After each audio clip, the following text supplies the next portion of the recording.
अचानक से कुछ दिन ऐसा चल रहा होता है कि नेपाल क्रिकेट को लेकर कोई भी न्यूज या फिर खबरें नहीं आती हैं, लेकिन अचानक से एक पल में ही सारी चीजें बदल जाती हैं और नेपाल क्रिकेट से लेकर इतनी सारी खबरें आती हैं कि मतलब मैं गिनाने लग जाऊं कि भाई नेपाल क्रिकेट को लेकर इतनी सारी अच्छी चीजें निकल कर आ रही हैं। अभी मैंने आपको कुछ दिन पहले बताया था कि नेपाल प्रीमियर लीग यानी एनपीएल सीजन 2 का जो ऑक्शन डेट है वो अनाउंस हो चुका है और ऐसे में आपको एनपीएल सीजन 2 का ऑक्शन जल्दी देखने को मिलेगा। लेकिन अब उसके बाद तुरंत ही नेपाल और बांग्लादेश के बीच एक T20I सीरीज कराने की मांग उठ गई है और आपको जल्द ही अगस्त के इस महीने में ही आपको नेपाल और बांग्लादेश के बीच 3 मैचों की T20I श्रृंखला देखने को मिल सकती है। लेकिन आखिर इसके पीछे का क्या है पूरा मामला, चलिए जानने की कोशिश करते हैं। दरअसल इस बार एशिया कप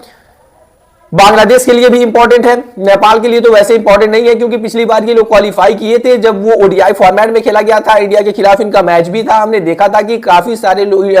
वहां पर फैंस इंडिया को सपोर्ट करने पहुंचे थे। नेपाल को भी काफी ज्यादा सपोर्ट मिलता है, हमने देखा है हाल फिलहाल में कुछ दिनों में कि उनके स्टेडियम फुल्ली पैक्ड हो जाते हैं। नेपाल क्रिकेट उनकी जो फैंस है वो क्रिकेट को एंजॉय करते हैं, अपनी टीम को सपोर्ट करते हैं। और उसी तरीके से हमने देखा है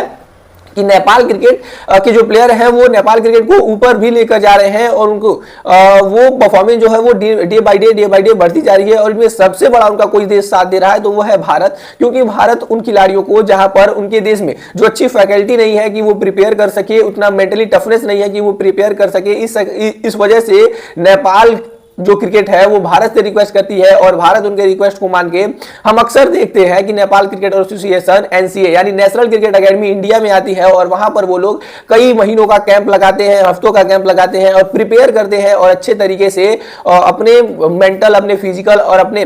जो स्किल्स है उसको और भी अपग्रेड करते हैं और साथ ही साथ वो लोग दुनिया को बताते हैं कि वो कितने बेटर डे बाय डे होते जा रहे हैं। हाल फिलहाल में हमने देखा कि उन्होंने नीदरलैंड के खिलाफ 3 बैक टू बैक मुकाबले खेले और तीनों मुकाबले किसी भी ब्लॉकबस्टर से कम नहीं थे क्योंकि तीनों मुकाबले टाई की तरफ जाते हैं। मतलब आप देखो, ऐसा नहीं था कि नेपाल पहले हार गई या फिर नेपाल पीछे छूट रही हो, ऐसा नहीं, तीनों मुकाबले टाई की तरफ गए और उसके बाद जो रिजल्ट आया वो तो खैर आया ही। हालांकि आते हैं अब बांग्लादेश वर्सेस नेपाल की इस जो सीरीज के बारे में बात की जा रही है उसके ऊपर थोड़ी सी बातें कर ले तो हाल फिलहाल में बांग्लादेश अभी पाकिस्तान के खिलाफ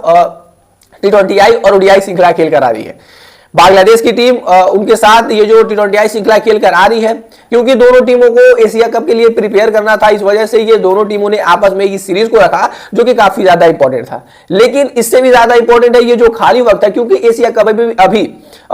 9 सितंबर से चालू होना है, अभी लगभग 1 महीने से ज्यादा का दिन है और इस वजह से जो नेपाल क्रिकेट एसोसिएशन है उनको तो उतना ज्यादा कुछ फर्क नहीं पड़ता क्योंकि वो क्वालिफाई नहीं किए हैं। लेकिन बांग्लादेश की टीम चाहती है कि वो इस 1 महीने के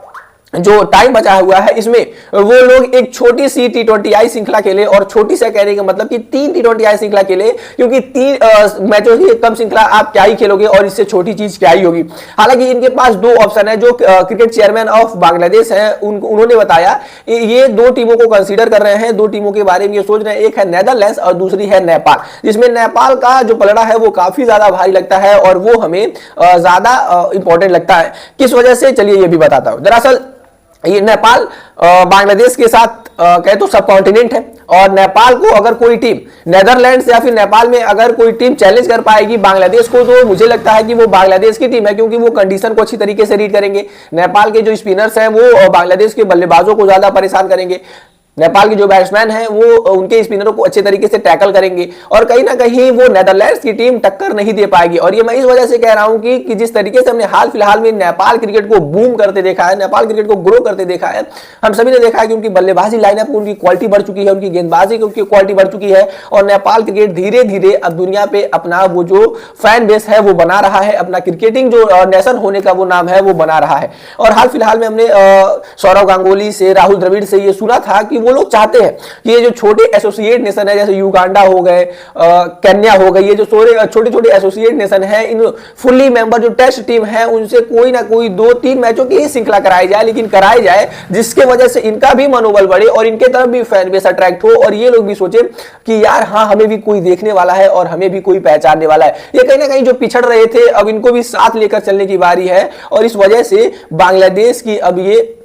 तैयारी है कि लग रहा है कि वो सबसे ज्यादा नेपाल को प्रेफर करने वाले हैं। लेकिन दिक्कत ये है कि नेपाल और वेस्ट इंडीज का भी T20 श्रृंखला होने वाला है, और इससे पहले, क्योंकि वेस्ट इंडीज एशिया में नहीं आती इस वजह से वो एशिया कप में तो है नहीं, लेकिन उससे पहले बांग्लादेश के सामने सिर्फ यही चैलेंज है एक, कि जब नेपाल और वेस्ट इंडीज की जो श्रृंखला होनी है उससे पहले इस श्रृंखला को स्टार्ट करके खत्म कर दी जाए, क्योंकि 3 मैचों की श्रृंखला है तो इतने ज्यादा टाइम लेंगे नहीं। आप 7 से 8 दिन मान लो में ये सीरीज खत्म हो जाएगी, और उनके पास वक्त भी ज्यादा बचा नहीं हुआ है, क्योंकि ऑलमोस्ट अगस्त आ चुका है, और आपको 10 से 15 अगस्त तक इस टूर्नामेंट को, इस सीरीज को होस्ट कराना होगा और खत्म भी करना होगा। वेल, अब नेपाल क्रिकेट के लिए ये काफी ज्यादा बड़ी खबर है, और ऐसे ही और नेपाल क्रिकेट की वीडियो देखने के लिए सब्सक्राइब जरूर से कर लीजिए।